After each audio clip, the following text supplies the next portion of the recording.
Hi all, welcome to my vlog. இன்றைக்கி நம்ம பார்க்க போகிறது ஒரு சின்ன லஞ்ச் ரெசிபி நான் உங்கள் கூட ஷேர் பண்ண போகிறேன். இந்த ரெசிபி வந்து என்னான்னு பார்த்தா ghee rice with mutton cutlet. Half ghee போடுறேன். கீ இஸ் மோர் இம்பார்ட்டண்ட் இந்த ரெசிபிக்கு. ஸோ கீ இருந்தால் தான் இந்த ரெசிபியே நல்லாயிருக்கும். மெல்ட் ஆகிடணும். அடுத்த ரெசிபி எடுத்து வச்சிருந்தா ஆல் ஸ்பைசஸ் சேர்க்க போகிறேன். எல்லாம் ஸ்பைசஸ் எல்லாம் நல்லபடியாக போடுறேன். அடுத்ததாக கழுவி எடுத்து வச்ச 3 பச்சை மிளகா.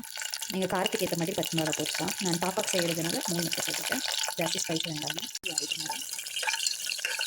அடுத்ததான் நம்ம போட போகிறது சின்னதாக கட் பண்ணி வச்சு ஸ்லைஸ் பண்ணி வச்சு ஆனியன்.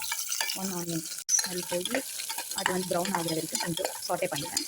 சால்ட் போட்டு ஆனியன் சீக்கிரம் கோல்டன் ஆகிடும். கொஞ்சம் ஆனியன் நல்லா ப்ரௌன் ஆகிடுது. அதோட பச்சை வாசனை போயிருந்தோம். இதை எடுத்து வச்ச ஜிஞ்சர் கார்லிக் பேஸ்ட் ஆட் பண்ணுறேன். ஜிஞ்சர் கார்லிக் பேஸ்ட்டோட ஸ்மெல்லு ரா ஸ்மெல் போகிற வரைக்கும் நல்லா சாட்டே பண்ணிக்கணும். ஜிஞ்சர் கார்லிக் பேஸ்ட் எல்லாம் வதங்கினதுக்கப்புறம் நெக்ஸ்ட்டு நம்ம எடுத்து வச்ச 1/2 டேபிள் ஸ்பூன் டர்மரிக் பவுடர் போட்டுக்கலாம். ஸ்டேஜில் நம்ம நெக்ஸ்ட்டு ஆட் பண்ண போகிறது நம்ம குட்டி குட்டியாக கட் பண்ணி கழுவி எடுத்துக்கின புதினா அண்ட் கொரியாண்டர். நல்லா அதோட ட்ரை ஸ்மெல் போகிற வரைக்கும் ரா ஸ்மெல் வதக்கிக்கணும். வதங்கிடுச்சு.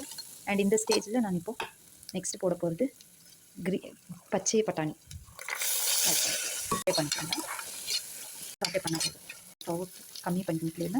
அடுத்ததான் நம்ம போட போகிறது சோப்டு ரைஸ், வாஷ் ரைஸ். ரைஸ் போட்டனால ஒரு நல்லா ஒரு சாட்டே பண்ணி எடுத்துகிட்டு சாப்பாட்டுக்கு தேவையான அளவுக்கு உப்பு அதையும் சாட்டே பண்ணிவிடுங்க. ரொம்ப சாட்டே பண்ணாக்கா ரைஸ் பிரேக் ஆகிடும். ஸோ லைட்டாக சாட்டே பண்ணிவிட்டு கொஞ்சம் ஓரளவுக்கு கீழே ரோஸ்ட் ஆகும். கீழே நல்லா ரோஸ்ட் ஆகிட்டு லைட்டாக பண்ணுறது வாட்டர் 1 கப் ரைஸ்க்கு. ஸோ 2 glasses ஆஃப் வாட்டர் நான் எடுத்து வச்சுருக்கேன். அதை அப்படியே ஆட் பண்ணிட்டேன்.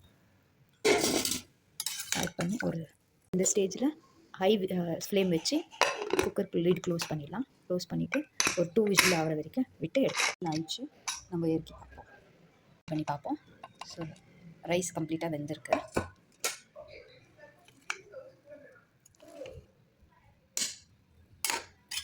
So rice is cook perfect. Ready ஆகிடுச்சு. அதுக்கு சைடாக கர்டு ரைத்தா கூட ரெடி ஆகிடுச்சு.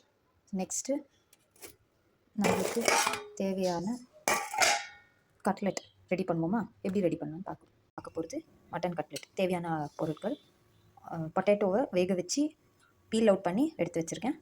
Mutton, ginger garlic paste, coriander leaf, அப்புறமா ஹோல் ஸ்பைசஸ்.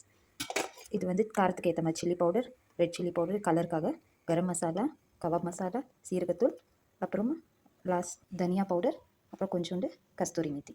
இதுதான் இப்போதைக்கு தேவையான பொருள். ஸ்மாஷ் பண்ண பொட்டேட்டோவை அடுத்தது நம்ம மட்டன் கீமா போட்டுக்கலாம். அப்புறம் தேவையான அளவுக்கு ஜிஞ்சர் கார்லிக் பேஸ்ட், அதுக்கப்புறம் நம்ம எடுத்து வச்ச லெவல் ஸ்பைசஸ் பவுடர்,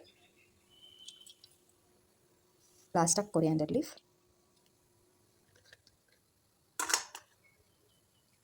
ஸோ தேவையான அளவுக்கு உப்பு அண்ட் லாஸ்ட்டாக கொஞ்சம் எண்ணெய்,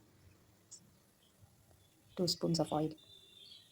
இதை நல்லா கையை வச்சு பிசைஞ்சிப்போம். பால்ஸாக எடுத்து பேக் பண்ணி வச்சுப்போம். ஒன்று எடுத்து பொரிச்சு